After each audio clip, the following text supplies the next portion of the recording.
중세옥 정신 안 차릴래? 여기가 어디라고? 다음에 뵙죠.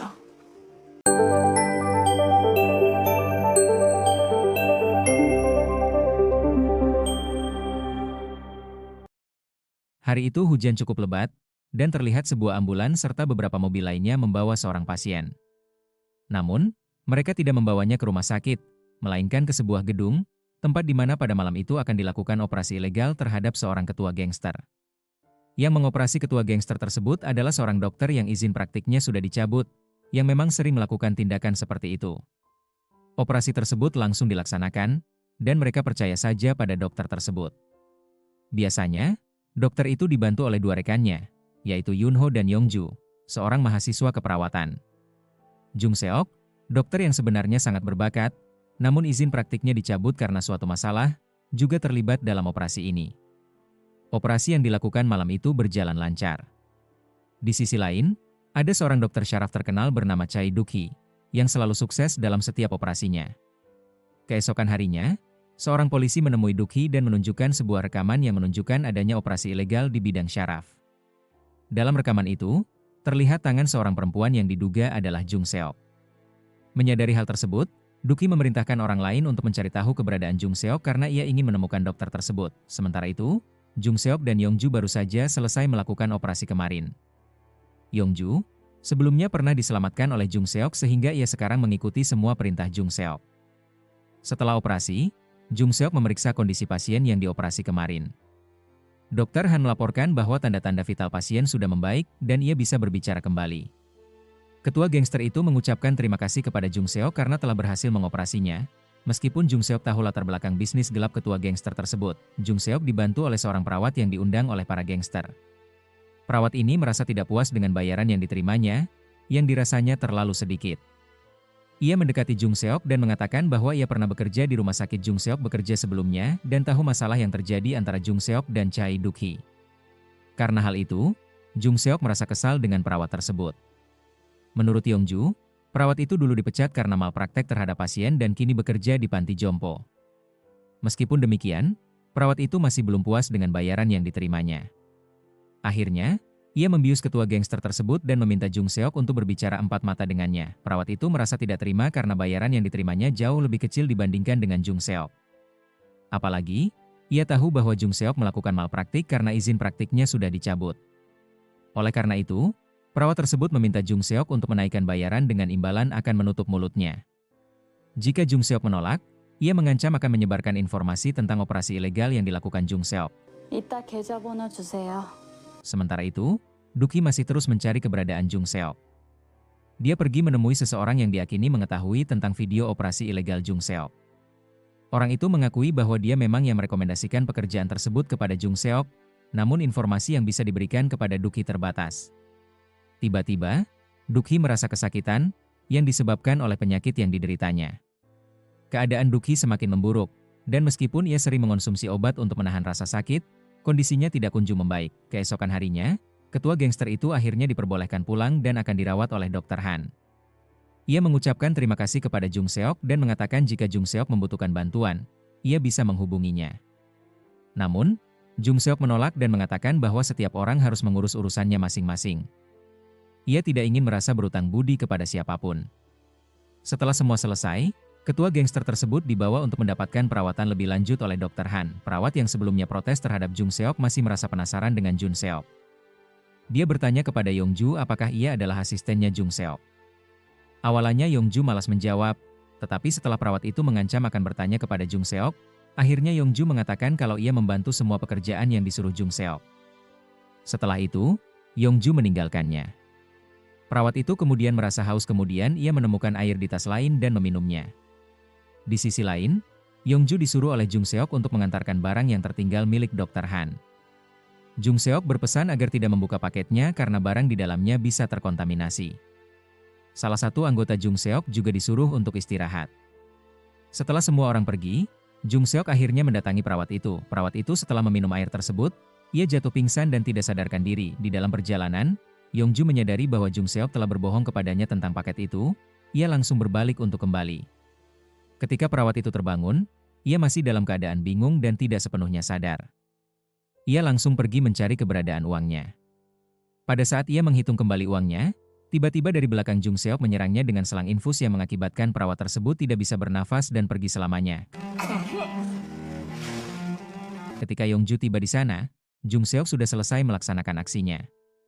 Ia langsung meminta cangkul dari Yongju, dan keesokan harinya, mereka berdua kembali ke rumah mereka.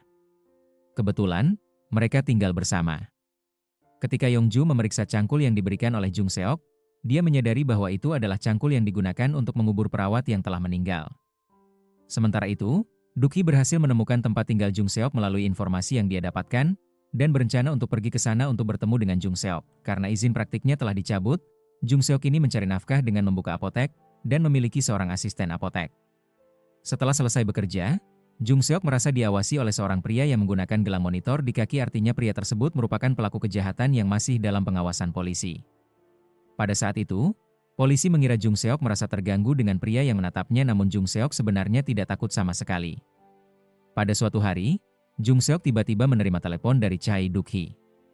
Ia sangat terkejut dan marah, karena telepon itu mengingatkan dia pada masa lalu, ketika ia diperintahkan untuk menghentikan operasi yang sedang dia lakukan. Karena rasa marah itu, Jung Seok menyerang Duk-hee dengan selang infus, namun Duk-hee membalasnya dengan menamparnya.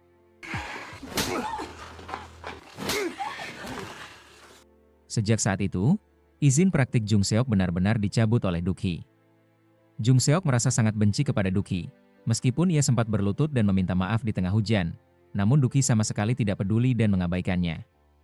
Rasa benci Jung Seok kepada Duk-hee semakin membesar, dan ia bertekad untuk membalas dendam suatu hari nanti. Tak lama kemudian, Duk-hee datang ke rumah Jung Seok setelah sekian lama mereka tidak bertemu. Terlihat jelas bahwa Jung Seok menahan emosinya, dan ia menyuruh Yongju untuk tetap di kamar sementara dia yang akan menemui Duk-hee.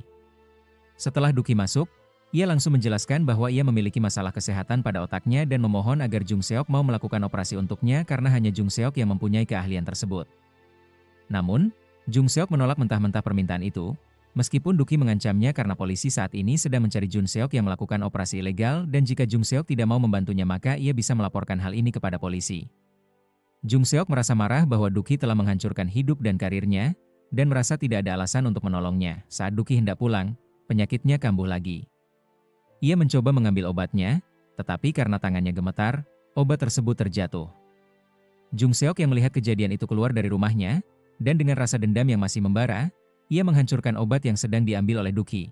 Sebagai balasan atas apa yang telah dilakukan Duk-hee kepadanya di masa lalu, Jung Seok mengabaikan Duk-hee karena saat emosinya memuncak, ia benar-benar kehilangan kendali atas dirinya sendiri. Melihat Jung Seok yang semakin tidak terkendali, Yongji akhirnya memutuskan untuk keluar dan berusaha menghentikannya. Ia segera menghubungi pihak rumah sakit, dan tak lama kemudian ambulans datang untuk menyelamatkan Duk-hee. Dari kejauhan, pria yang memakai gelang monitor tampak mengawasi rumah Jung Seok. Kembali ke masa lalu, ketika Jung Seok masih menjadi mahasiswa kedokteran di salah satu universitas ternama, ia memilih untuk menekuni bidang bedah saraf.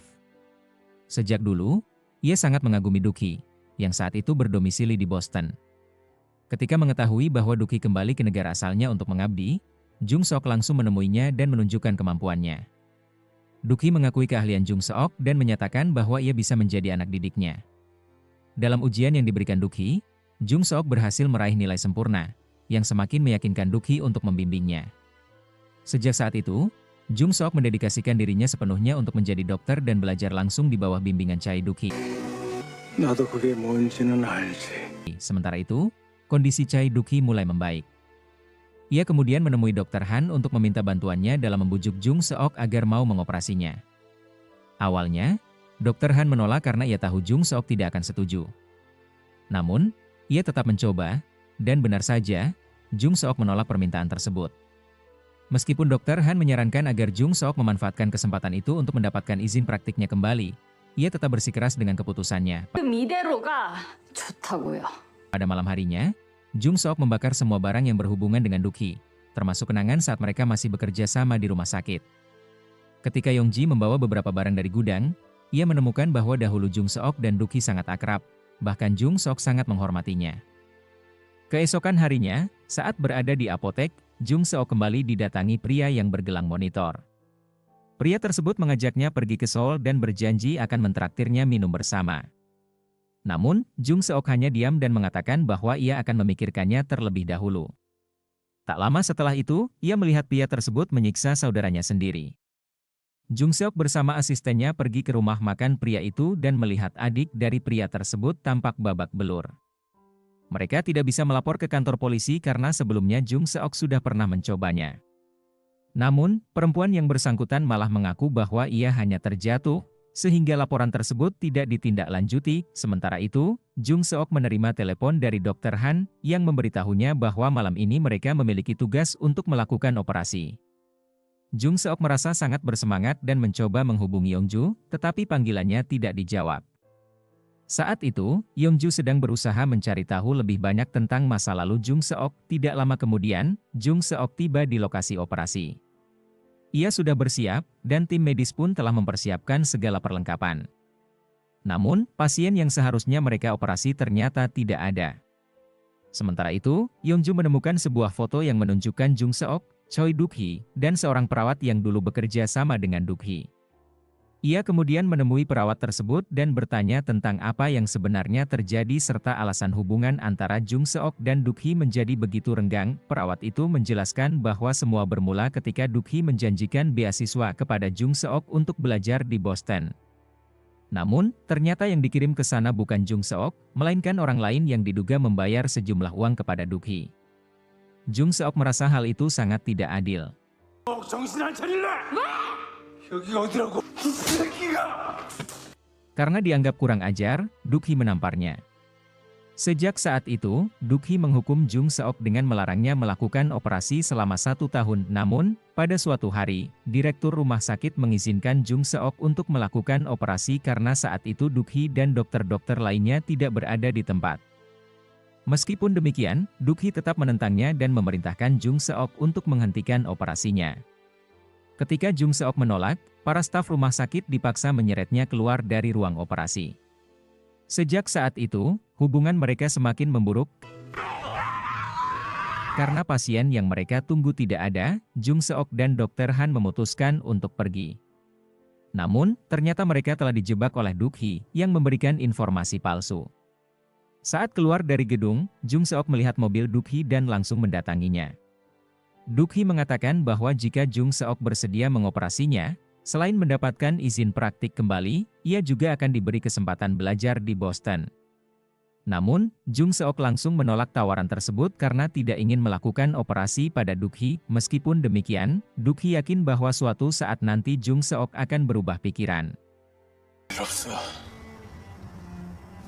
Sementara itu, Yongju meminta Jung Seok pergi ke Boston dan ia akan ikut juga. Namun, Jung Seok tetap teguh pada pendiriannya. Jung Seok tetap bersikeras menolak tawaran tersebut. Bahkan ketika mereka sudah sampai di rumah, Yongju masih terus membahasnya mengenai operasi Duk-hee yang seharusnya Jung Seok membantunya. Namun, jawaban Seok tetap sama, ia tidak mau melakukan operasi tersebut. Saat melihat keluar jendela, Jung Seok menyadari bahwa pria yang sering mengikutinya masih berada di sekitar rumahnya. Merasa situasi ini sudah keterlaluan, ia memutuskan untuk mendatangi pria tersebut di kedai tempatnya bekerja, dengan niat menghabisi nyawanya. Namun, Yongju berusaha menenangkan Jung Seok. Ia mengatakan bahwa dirinya sedang sibuk dengan tugas kuliah dan meminta Jung Seok untuk menahan emosinya setidaknya untuk hari itu. Setelah berpikir sejenak, Jung Seok akhirnya mengurungkan niatnya dan mereka kembali ke rumah. Keesokan harinya, Jung Seok kembali mengunjungi kedai tersebut dan menyadari bahwa kondisi adik pria tersebut semakin memburuk. Ia tidak bisa terus membiarkan perempuan itu mengalami kekerasan dari saudaranya. Untuk menyusun rencana, Jung Seok sengaja meninggalkan payungnya di kedai.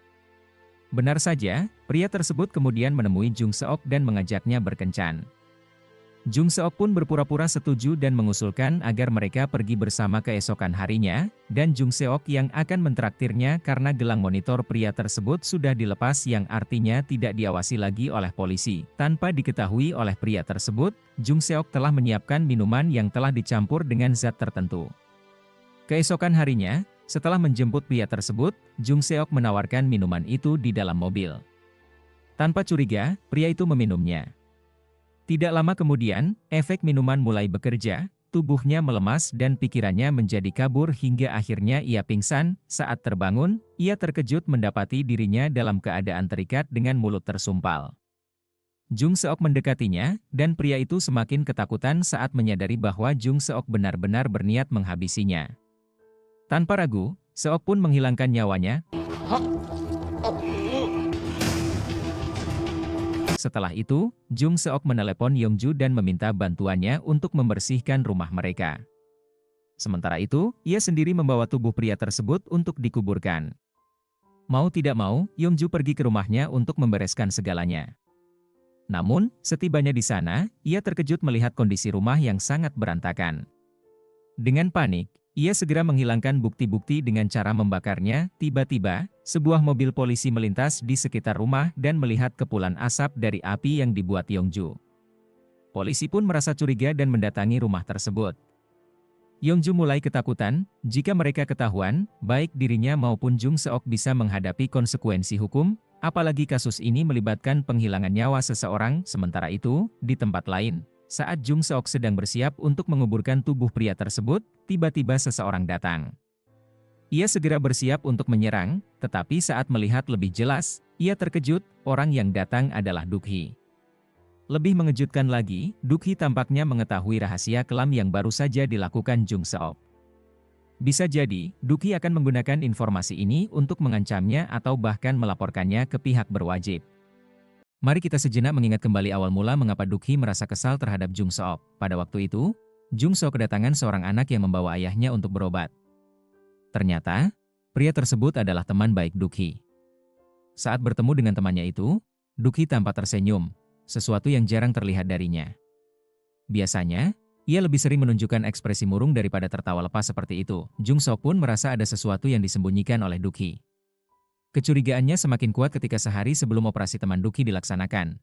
Duk-hee, yang merupakan dokter yang bertanggung jawab atas operasi tersebut, tidak memberitahu Jung Seok apapun. Padahal, seharusnya Jung Seok mengetahui detailnya, tetapi justru teman Duk-hee yang diminta membantunya dalam operasi itu. Karena merasa kesal, Jung Seok pun membuat drama. Ia menggantikan teman Duk-hee dengan alasan bahwa temannya itu mengalami sakit perut. Saat operasi berlangsung, Jung Seok menyerahkan pisau bedah kepada Duk-hee. Tetapi secara tidak sengaja, atau mungkin sengaja, ia melukai tangan Duk-hee. Akibatnya, Jung Seok mengambil alih seluruh operasi tersebut. Meskipun operasi berjalan dengan lancar, tindakan Jung Seok membuat Duk-hee sangat marah. Setelah operasi selesai, Jung Seok mengonfrontasi Duk-hee dan menyatakan bahwa ia mengetahui rencana sebenarnya, yaitu menghilangkan nyawa pria yang disebut sebagai teman Duk-hee itu. Jung Seok meyakini bahwa pria tersebut bukanlah teman, melainkan musuh lama yang sangat dibenci oleh Duk-hee. Karena marah, Duk-hee melarang Jung Seok untuk ikut campur dalam urusannya.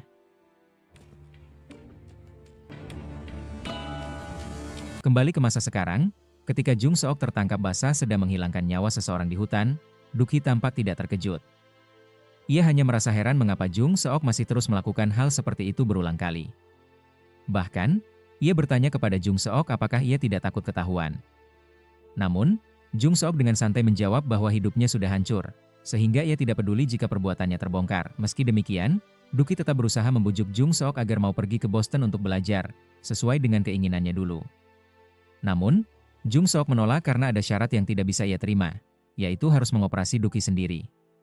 Ia lebih memilih untuk tidak pergi ke Boston daripada harus melakukan operasi terhadap mantan gurunya itu. Hal ini membuat Duk-hee sangat murka. Tak lama setelah itu, Duk-hee menerima telepon dari temannya yang menanyakan keberadaannya. Meskipun mengetahui bahwa saat itu Jung Seok sedang menguburkan seseorang yang sudah tidak bernyawa, Duk-hee tetap melindunginya. Ia hanya mengatakan bahwa Jung Seok sedang menguburkan anjingnya yang baru saja mati dan melarang temannya datang ke lokasi tersebut agar tidak mengetahui apa yang sebenarnya terjadi. Keesokan harinya, polisi datang ke sebuah kedai untuk menyelidiki orang yang diduga telah dihabisi oleh Jung Seok. Pemilik kedai tidak mengetahui keberadaan orang tersebut. Ketika polisi bertanya kepada Jung Seok tentang keberadaan pria itu, ia hanya menjawab bahwa ia tidak tahu dan sudah seharian tidak melihatnya. Polisi justru mengira bahwa Jung Seok harus berhati-hati karena dikhawatirkan akan diganggu oleh orang yang menghilang itu. Padahal, kenyataannya, orang tersebut telah dihabisi oleh Jung Seok sendiri. Bahkan, Yongju sampai mengatakan bahwa Seok seperti iblis. Tak lama setelah itu, Jung Seok mendapat informasi dari apotekernya bahwa tempat mereka telah digeledah. Tidak hanya itu, tempat praktik Hyun Ho juga mengalami hal yang sama, dan izin praktik mereka pun dicabut. Seperti yang telah Jung Sok duga sebelumnya, semua ini adalah ulah Duki. Jung Sok marah lalu langsung menelepon Duki dan memintanya untuk mencabut semua keputusan tersebut agar izin praktiknya, serta izin praktik Dr. Han, bisa dikembalikan. Namun, Duki hanya menjawab bahwa jika Jung Sok ingin berbicara dengannya, ia harus datang ke acara di Busan. Emosi Jung Sok semakin memuncak, tetapi Yongju mencoba menenangkannya. Ia mengingatkan Seok untuk tetap berpikir dengan kepala dingin dan tidak bertindak gegabah. Di tengah kekacauan ini, Jung Sok menyadari bahwa satu-satunya hal yang membuatnya benar-benar bahagia adalah saat berada di meja operasi, belajar dan terus mendalami ilmu kedokteran. Hanya dengan cara itulah pikirannya bisa tetap jernih, hingga akhirnya, tibalah sehari sebelum acara penghargaan bergengsi di dunia kedokteran. Acara ini diadakan untuk memberikan penghargaan kepada para dokter terbaik, dan biasanya, penghargaan tertinggi selalu diraih oleh Duki. Jung Seok, yang juga hadir di sana, merasa sangat kesal ketika melihat wajah Duki. Saat pergi ke toilet, Jung Seok tanpa sengaja mendengar percakapan 3 orang yang membahas pemilik acara penghargaan tersebut. Mereka mengatakan bahwa anak dari pemilik acara sedang sakit parah dan tidak ada satu dokter pun yang berani mengoperasinya. Mendengar hal itu, Jung Seok langsung mendapatkan ide. Ia mengatakan kepada Yongju bahwa sepertinya ia berubah pikiran dan tidak akan menemui Duki. Malam harinya, saat Yongju sudah tertidur, Jung Seok diam-diam pergi ke rumah pemilik acara penghargaan, seorang wanita bernama Nyonya Ichida. Kondisi anaknya memang sudah sangat kritis, sehingga Jung Seok merasa ini adalah waktu yang tepat untuk menemuinya. Ternyata, mereka sudah pernah bertemu sebelumnya. Tahun lalu, Jung Seok sempat diperkenalkan kepada Nyonya Ichida oleh Duki. Tanpa basa-basi, Jung Seok langsung menyampaikan maksud kedatangannya. Ia menunjukkan video seorang anak yang menderita penyakit yang sama dengan anak Nyonya Ichida dan berhasil diselamatkan olehnya. Video itu cukup meyakinkan dan menunjukkan kemampuannya dalam dunia kedokteran. Namun, sebagai seorang ibu, Nyonya Ichida tetap merasa ragu untuk menyerahkan anaknya kepada Jung Seok. Menyadari hal itu, Jung Seok menawarkan kesepakatan. Ia bisa melakukan operasi dalam waktu singkat, hanya sekitar 4 jam. Namun, ada satu syarat yang ia ajukan. Ia ingin Duki dipermalukan di acara penghargaan tersebut. Permintaan itu terlalu sulit bagi Nyonya Ichida. Ia pun menolak tawaran Jung Seok dan memintanya untuk segera pergi dari rumahnya. Keesokan harinya, Jung Seok kembali menawarkan kesepakatannya kepada Nyonya Ichida, tetapi ia tetap ditolak. Nyonya Ichida dengan tegas menyatakan bahwa ia tidak akan mempercayakan putranya untuk dioperasi oleh seseorang seperti Jung Seok. Ketika Nyonya Ichida bertemu dengan Duki, hal itu semakin membuat emosi Jung Seok memuncak. Tanpa sengaja, Uyong melihat Jung Seok dan mencoba menghampirinya untuk berbicara. Namun, Jung Seok langsung pergi meninggalkan temannya tanpa berkata apapun. Di sisi lain, sebuah video operasi yang dilakukan oleh Jung Seok juga dikirimkan kepada seseorang melalui Duki. Ternyata, Duki memiliki rencana lain. Ia tetap menginginkan Jung Seok sebagai dokter yang akan mengoperasinya. Tetapi kali ini ia menginginkan Jung Seok untuk berkolaborasi dengan seorang dokter lain. Malam harinya, acara penghargaan bergengsi di bidang kedokteran akhirnya dimulai. Nyonya Ichida terlihat hadir dan menemui Duki. Ia bertanya mengapa Duki tidak membawa Jung Seok ke acara tersebut, karena biasanya ia selalu memperkenalkannya. Namun, Duki tidak menjawab pertanyaan itu. Ia hanya mengatakan bahwa ia bisa menjamin kemampuan Jung Seok, bahkan yakin bahwa kemampuan Jung Seok 100 kali lebih hebat dibandingkan dokter-dokter yang hadir di acara itu.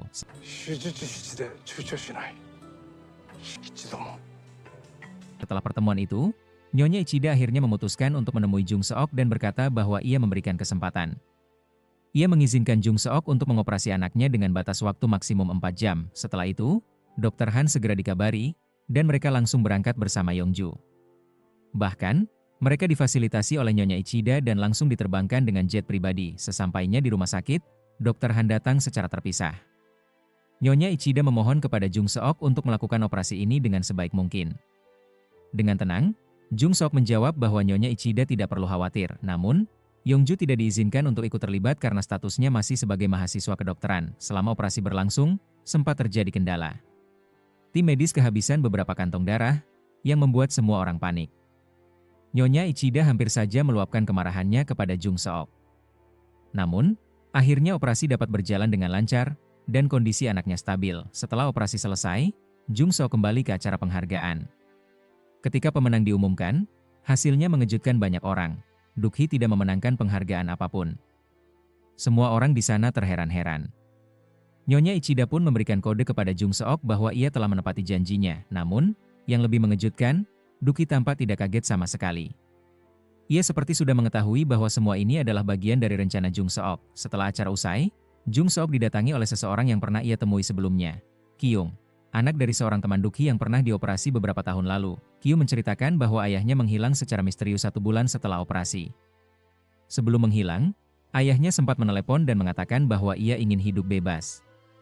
Namun, setelah itu, tidak ada lagi kabar darinya. Menurut Kyung, orang terakhir yang ditemui ayahnya sebelum menghilang adalah Duk-hee. Sementara itu, Duk-hee menerima telepon dari seorang detektif yang meminta agar ia ikut bersama mereka ke sebuah lokasi yang diduga sebagai tempat malapraktik yang melibatkan Jung Seok dan rekan-rekannya. Di sisi lain, Nyonya Ichida menyampaikan semua permintaan Jung Seok kepada Duk-hee. Ketika Duk-hee menawarkan bantuannya, ia sama sekali tidak terlihat terkejut karena sudah mengetahui segalanya. Maka, ketika bertemu dengan Jung Seok, ia langsung berkata bahwa dirinya sudah mengetahui semua yang terjadi dan bahwa ia sendiri yang menyarankan Nyonya Ichida untuk menyetujui operasi tersebut. Jung Seok kemudian menceritakan pertemuannya dengan Kyung dan bertanya apakah ayah Kyung sebenarnya dihabisi oleh Duk-hee. Namun, Duk-hee menanggapinya dengan dingin dan menyuruh Jung Seok untuk tidak ikut campur dalam urusan itu. Ia menegaskan bahwa ayah Kyung adalah teman baiknya, lalu segera pergi karena ia memiliki janji dengan para detektif. Sesampainya di lokasi yang dicurigai sebagai tempat malapraktik, para detektif mulai melakukan penyelidikan. Saat memasuki gedung tersebut, mereka awalnya tidak menemukan apapun selain beberapa ruangan yang tampak mencurigakan. Namun, salah satu detektif kemudian memanggil yang lain dan mengungkapkan bahwa anjing pelacak mereka menemukan sesuatu. Setelah diperiksa, ternyata itu adalah lokasi penguburan seseorang. Saat dilakukan penggalian, mereka menemukan jasad seorang perawat yang diketahui pernah bekerja dengan Duk-hee. Kilas balik ke masa lalu, pada suatu malam, Jung Seok baru saja pulang dari pekerjaannya dan sebenarnya memiliki jadwal operasi bersama Duk-hee. Namun, secara mendadak, ia tidak dapat menghadiri operasi tersebut.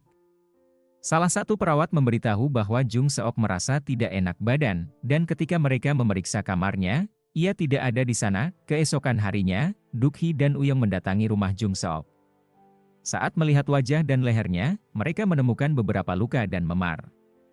Duk-hee merasa ada sesuatu yang janggal. Ketika memasuki gudang rumah Jung Seok, ia melihat bahwa barang-barang di sana dikeluarkan secara tidak biasa. Hal ini semakin membuatnya curiga. Duk-hee pun meminta Uyong untuk memberikan obat kepada Jung Seok. Namun, saat Uyong pergi, Duk-hee menanyai Jung Seok tentang apa yang sebenarnya terjadi dan mengapa ia tiba-tiba mengeluarkan kardus-kardus dari gudangnya. Jung Seok tidak mau jujur dan hanya mengatakan bahwa ia terpeleset, sehingga mengalami luka dan memar di wajah serta lehernya. Namun, Duk-hee tidak percaya begitu saja. Merasa semakin tertekan, Jung Seok akhirnya meminta Uyong untuk segera membawa Duk-hee pergi dari rumahnya karena ia sudah muak melihat keberadaannya di sana. Uyong pun mengiyakan permintaan tersebut dan mengatakan bahwa Duk-hee akan segera pulang dan tidak akan mencari obat lagi. Ketika Jung Seok kembali, Duk-hee sudah tidak ada di tempat. Ia segera menyadari bahwa Duk-hee telah pergi ke gudang tersebut dan menemukan seseorang yang sudah tidak bernyawa di sana. Jung Seok pun menceritakan bahwa ia melakukan itu demi perlindungan diri. Saat pulang, tiba-tiba ada seseorang yang mengikutinya dari belakang dan berusaha untuk memperkosanya. Dalam keadaan terdesak, ia terpaksa menghabisi nyawa orang tersebut untuk melindungi dirinya sendiri. Namun, anehnya, Duk-hee sama sekali tidak terkejut mendengar hal itu. Ia hanya menatap Jung Seok dan bertanya apakah kira-kira Jung Seok bisa menangani itu sendirian. Jawaban itu membuat Jung Seok heran. Dari sana, ia mulai menyadari bahwa Duk-hee memiliki pola pikir yang sangat mirip dengannya. Mereka sama-sama psikopat. Kembali ke masa sekarang perawat yang pernah bekerja dengan Duk-hee, mereka segera datang ke TKP untuk melakukan penyelidikan lebih lanjut. Bahkan Yongju dan Jung Seok juga ikut datang ke lokasi. Yongju tampak terkejut melihat Jung Seok masih bisa datang ke tempat itu seolah-olah ia tidak terlibat dalam kejadian tersebut.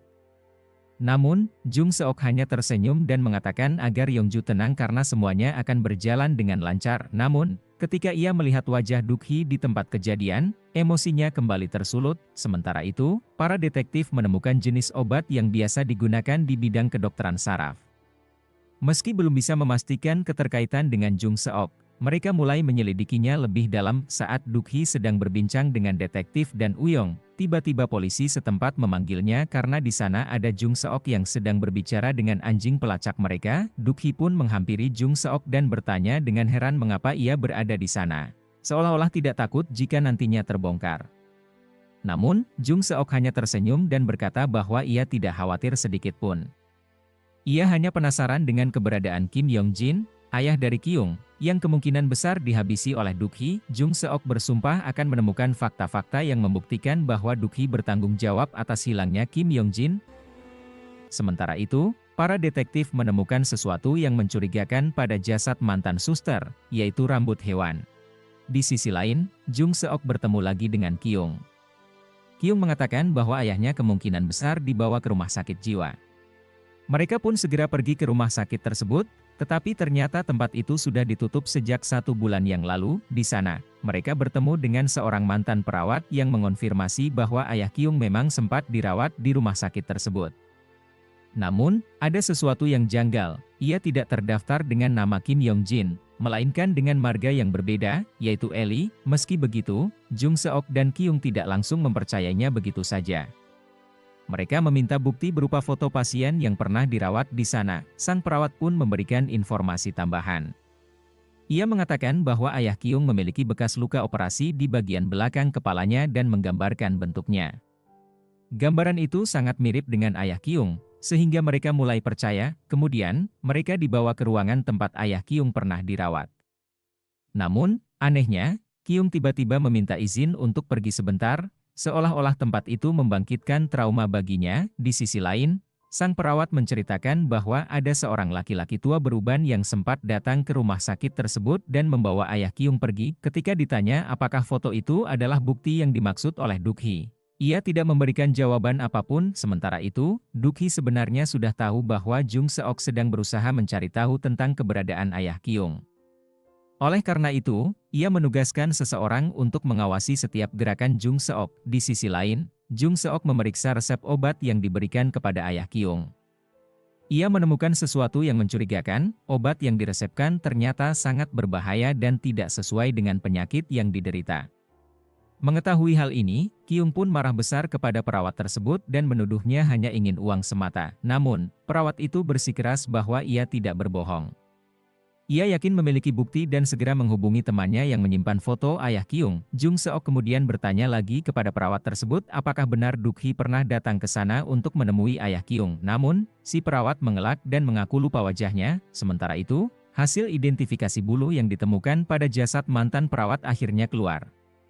Hasilnya mengejutkan, bulu itu ternyata berasal dari anjing milik Jung Seok sendiri. Hingga saat ini, perawat tersebut belum bisa menunjukkan foto yang ia janjikan, membuat Kyung semakin marah dan semakin yakin bahwa mereka telah dibohongi, karena Kyung semakin tidak bisa mengendalikan emosinya. Jung Seok menyuruhnya untuk menunggu di luar agar ia bisa berbicara langsung dengan perawat tersebut. Namun, ketika Jung Seok hendak mengobati luka di tangan si perawat akibat perkelahiannya dengan Kyung, ia melihat sesuatu yang mencurigakan. Cincin yang dikenakan oleh perawat itu adalah milik ayah Kyung. Mendengar hal ini, Kyung semakin emosi. Ia tidak bisa menahan amarahnya lagi dan langsung menyeret perawat itu keluar, lalu menghajarnya habis-habisan. Jung Seok berusaha melerai, tetapi situasi semakin kacau hingga akhirnya mereka berdua terjatuh ke dalam jurang. Jung Seok segera memeriksa keadaan mereka. Perawat tersebut telah kehilangan nyawanya, sementara Kyung masih bisa diselamatkan tetapi dalam kondisi koma. Masalah semakin rumit. Jung Seok akhirnya memutuskan untuk menemui Duk-hee secara langsung sambil membawa cincin yang dikenakan oleh perawat tadi. Dengan penuh emosi, ia mendesak Duk-hee untuk mengakui apakah benar ia telah menghabisi nyawa ayah Kyung. Namun, Duk-hee tetap tidak mengaku dan justru mengatakan bahwa dirinya berbeda dari Jung Seok. Meski begitu, Jung Seok terus menekan Duk-hee agar mengatakan yang sebenarnya. Namun, Duk-hee tetap diam dan hanya berkata bahwa ia tidak bisa berbicara lama-lama karena ada urusan lain.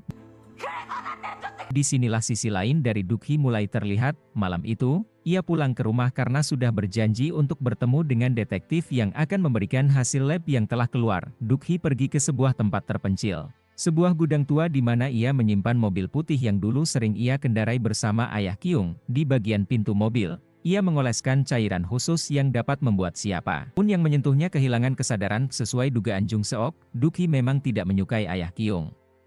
Dan kini, bukti semakin jelas. Ayah Kyung menghilang setelah berbicara dalam kondisi setengah sadar. Namun, itu bukan satu-satunya kejadian mengerikan yang dilakukan oleh Duk-hee. Hal yang sama ia lakukan kepada detektif yang baru saja membawa hasil investigasi tentang bulu hewan yang ditemukan di jasad mantan perawat. Bulu tersebut memang diduga milik anjing Jung Seok. Namun sebelum detektif sempat mengungkapkan lebih lanjut, Duk-hee telah bersiap dengan rencananya. Ia kembali mengoleskan cairan di pintu mobil detektif. Saat detektif itu masuk dan tanpa sadar menghirup zat beracun tersebut, tubuhnya langsung melemah, kepalanya mulai pusing, dan dalam hitungan detik, kesadarannya menghilang sepenuhnya. Duk-hee dan Jung Seok memang mirip. Namun, ada satu perbedaan besar. Duk-hee lebih rapi, lebih licik, dan lebih berbahaya. Jika Jung Seok adalah seseorang yang bertindak berdasarkan emosi, maka Duk-hee adalah seorang psikopat sejati yang mampu mengendalikan situasi dengan ketenangan mengerikan.